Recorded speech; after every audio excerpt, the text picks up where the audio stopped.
He introduces himself the way any colleague would, politely, warmly, like he's genuinely glad to meet you. He believes completely that he is a doctor, that what he does is medicine. His cure requires the patient to die first. This is SCP-049. The Plague Doctor. He has never in his own mind killed anyone. This is the complete, file-accurate story of the disease only he can see. Item number 049. One of the very first entries most new readers of the SCP Wiki ever encounter. Originally written by an author credited as Gabriel Jade. Later rewritten, in collaboration with an author known as DJ Cactus, into the version this video covers.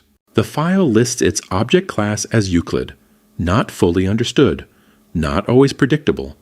Compared to something like a Keter class monster, Euclid can sound almost mundane. This file makes that comparison feel misleading. What's genuinely unpredictable here isn't strength, it's conviction. He looks exactly like a medieval plague doctor. Dark robes, a long, beaked mask, roughly 1.9 meters tall. For a long time, researchers assumed this was simply what he chose to wear. They were wrong. The robes are a kind of thick hide, grown directly out of his skin. The mask is chitin, grown from the bones of his own face. X-rays confirm there's still a humanoid skeleton underneath all of it. Whatever he actually is, the Plague Doctor isn't a disguise. It's simply what he's become. He's held in a standard secure humanoid containment cell in Research Sector 2 at Site-19. Before any transport, he has to be sedated first. During transport, he's fitted with a Class 3 restriction harness, a locking collar, extension restraints, and watched by at least 2 armed guards. Most of the time, none of that ends up being necessary. He's generally cooperative. When he does become aggressive, force isn't the Foundation's first response. A specific variety of lavender has been shown to calm him almost immediately. Once calmed, he generally returns to containment without any further resistance. He was found during the investigation of a string of disappearances in the town of Montauban, in southern France. A raid on a local home turned up several reanimated corpses, and, watching quietly nearby, SCP-049 himself. While officers fought off the hostile instances, he simply watched, taking notes in his journal. Once the instances were dealt with, he didn't resist. He walked into Foundation custody willingly. His first interview was conducted by Dr. Raymond Hamm.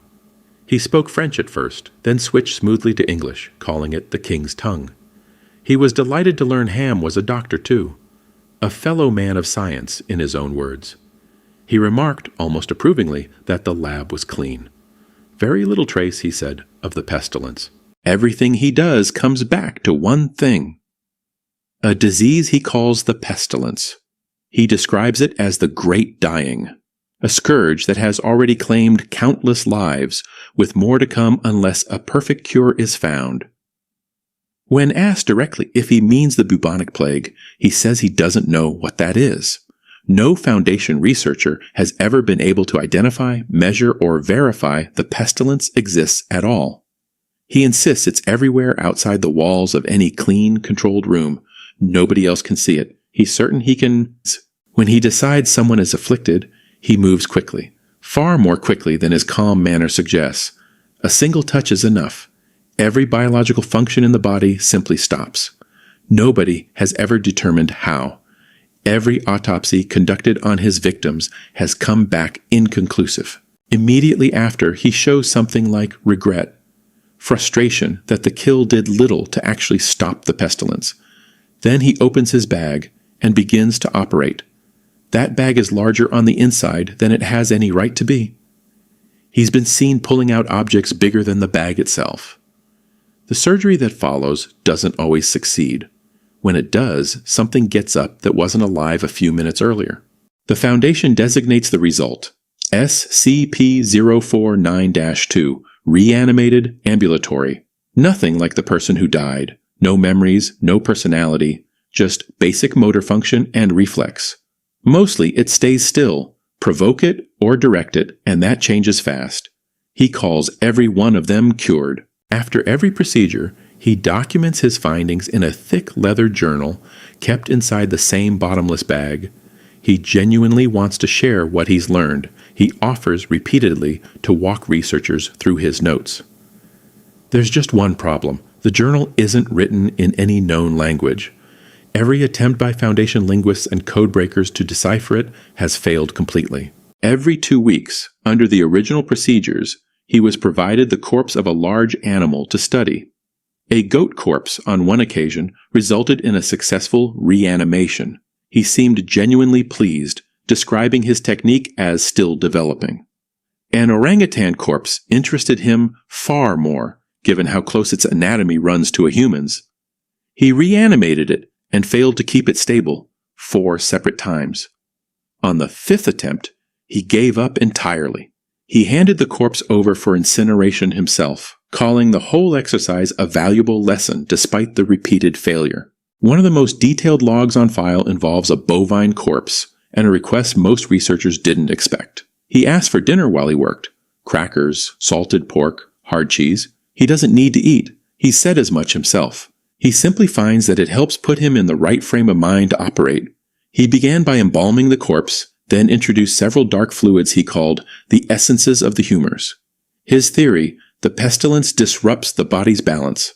Correct that balance first, or the cure itself will be rejected. After 8 days of adjustment, he requested a lightning rod. Staff offered him an electric cattle prod instead. Several strikes later, the corpse reanimated, its head inverted, and its limbs rearranged entirely. After weeks of observation, Dr. Hamm asked him plainly to explain his process. He deflected, as he often did, back to his unreadable journal. Everything, he said, was recorded there. Hamm pressed further. What exactly was being cured? How did turning victims into blank, shambling instances help anyone? For the first time on record, he grew genuinely agitated. He compared his work to pulling rotten timber from a structure before it collapses. He caught himself, apologized for his pride, and asked, as he often did, for another subject, preferably one closer to human. For months, the interviews continued without incident. He was, by every account, still cooperative. On April 16, 2017, Dr. Hamm entered for what should have been another routine session. Something was different immediately. He grew anxious and asked Hamm, unprompted, if he was feeling well.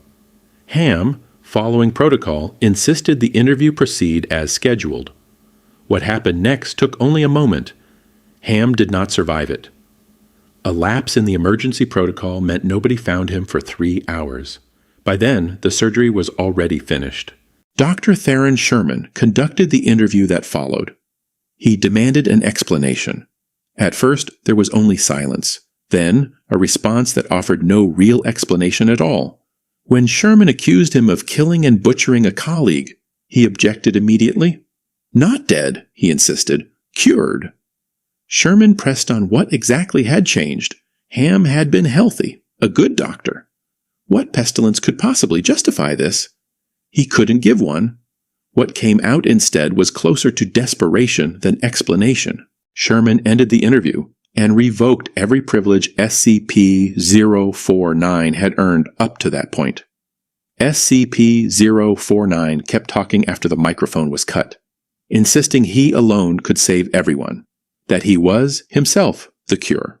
It's one of the only moments in his entire file where the performance seems to genuinely slip.